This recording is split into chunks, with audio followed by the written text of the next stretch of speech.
with regards to elections, I start with the election laws themselves. There's a two-tiered system that you're either Democratic or you're Republican, and that's the line in the sand. And there's no party for people who just want to live under the cloth of the United States of American flag or live under the guidelines set in the Constitution. It's a political oligarchy.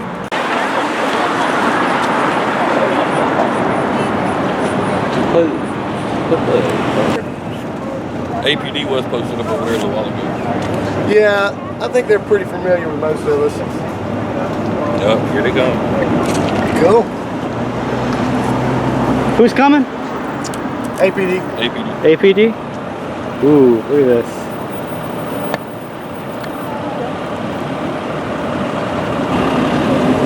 How you doing? Pretty well. How about yourself? Okay. Got a call. Check everything out. That's all. Okay. Glad you're here. Appreciate your service. All right. Doing all right? Yes, sir. How you doing? Officer McElroy. Good to meet you. Nice to meet you too. What's this? The piece of protest. Okay. It's just what we're doing here to answer any questions. And how's your pie? Have at it. You got a call, got to check it out. Everything's all good. Great. All right. Thanks, sir. All right. Have a good day. All right, you too. 3%ers is basically a vague term. Yeah. And it basically means that in the Revolution, there was 3% of the colonists who stood up to King George and started the American Revolution. And so those of us who call ourselves 3%ers nowadays are people who are going to stand on the Constitution, who believe in what the Constitution stands for, and who won't back down. That's pretty much what a 3%er is. There's lots of 3%er groups out there. And the 3% Georgia Security Force is one of them. They're out here. And Overpasses for America.org is the group where we go out on the highway overpasses and protest several different things. But being that Lavoy Finicum was murdered, and I'm pretty teed about it, I figured I would come out here and support him. I know this is kind of a specific question, but this is something that's kind of been interesting to me. There was reports that apparently Indian artifacts at the wildlife refuge were being mistreated, and I'd heard different reports of some Indian tribal representatives supporting the occupiers and some representatives opposing them, and there was talk about it's Indian land, it's federal land, it's rancher land. Do you know what any of that was? On that end, I'm not versed on that. Okay, and can you tell me, you were saying that you believe that Lavoy Finicum was targeted. Can you tell me why you believe he was targeted? He was the spokesman of the group, pretty much. And He was the face of the group. He was well versed. He was a nice guy. He he wasn't into the violence. Yeah. So that's why I feel he was targeted. I mean, it seemed like some of them may have been cracking under stress, but you think, I'm trying to see, like, what way do you think this could possibly end? Do you think there's much hope for a peaceful ending? I'm hoping for a peaceful resolution, but the government has already shown that they're wanting to go forcefully. Okay, and that's something that Chris Hill said. Not Chris Hill. I believe the Overpasses for America representative. He was saying that the way the government. Unfortunately, unless things drastically change, I don't see a peaceful resolution to it. As soon as that vehicle hits the bank, an agent runs towards the vehicle. However, people will interpret that as he almost hit the bank. You can see the snow when he turns the wheel spit out a fan of snow. He totally tried to get away from hitting that guy. And if it were video of somebody crossing the road here and the same thing was happening, the driver would not be found at fault if he had accidentally hit the person on the crosswalk, because he made an attempt not to hit him, and the person ran directly in the path. There was nothing he can do. But then the most interesting point, the most interesting part of the whole thing is when he comes out of that truck, lightning fast, and he raises his hands. When he raises his hands, the truck is in between him and the other law enforcement agents. There's a barrier there. There's cover there. There's something obstructing the field of fire. There's something obstructing it. So he, in an attempt to deflect attention away from the vehicle and put it all on himself, he simply puts his hands up and walks in knee-deep snow away from the vehicle, out into the open. Now all the now all the people are training their rifle on the moving target. Hands up, just like this. Hey, trying to protect the people in the truck. We want them to be safe. But if you want to shoot somebody today, let it be me. Let it be me, so that the people in the truck can live. That's what was going on. Now, Lavoy, there's pictures all over the internet showing the man with kind of like a cowboy holster and a revolver set up. Now, that revolver was left at the refuge. That man was unarmed. He did not take it with him. How's it going? How you doing? How you doing? Doing well. What's Well, I'm not sure I'm spoke to, but I'm out here to protest the murder of LaVoy Finicum. No view. It's just state property over here. You got that apartment. That's not true. No, sir.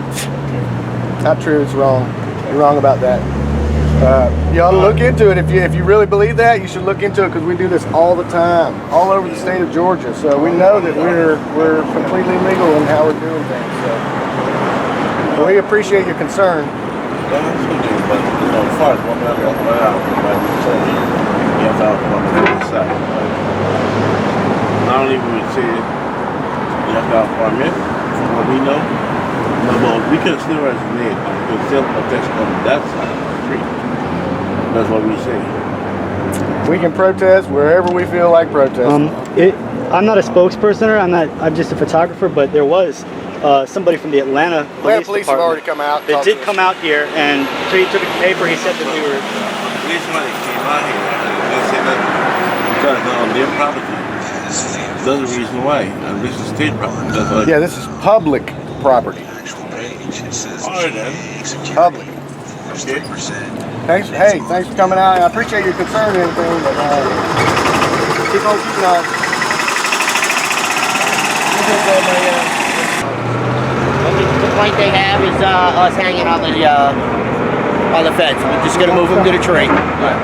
We hang him from the tree? You're not supposed to hang anything from there. If I'm just sitting against the tree, that'd be fine. Let's see it. Okay. All right. Hey, Okay, Captain. guys. Thank you. Hey, Captain. Yes. Can we score one for the right to peacefully assemble? Hey, you guys. Hey, you're in. You don't need a permit for the exterior sidewalks. Can I just get you to say the right to peacefully assemble? Come on.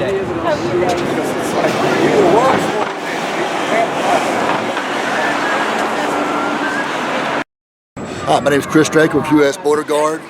We're an NGO, a non-government organization. We mainly work in the Vehicle Valley, which is a major drug corridor in the United States from Mexico.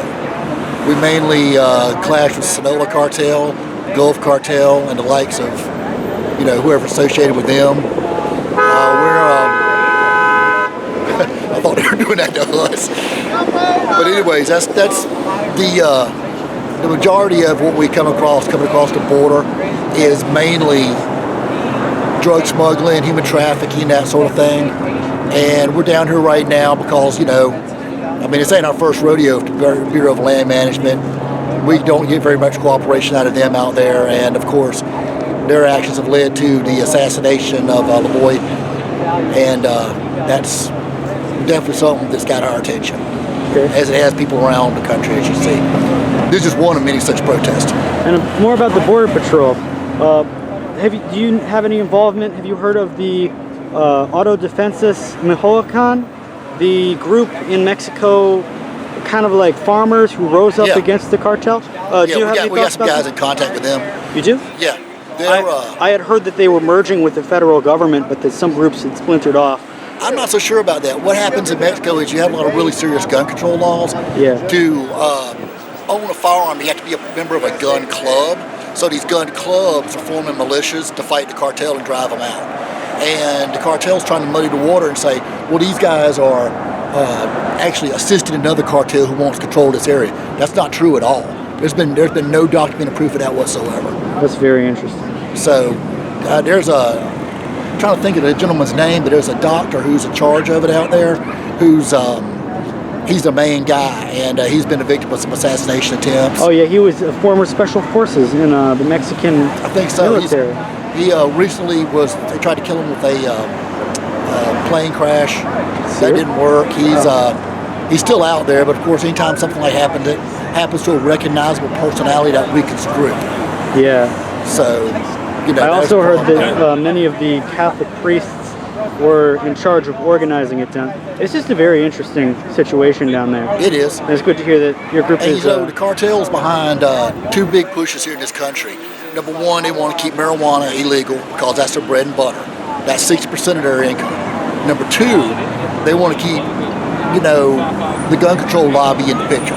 Yeah. Because they're envisioning for America the same thing as the arrangement they have with their government down in Mexico, where the citizens don't have guns, they're not able to stand up to organized crime. You've got two places to go: organized crime or the federal government for protection. Which one do you want to own in?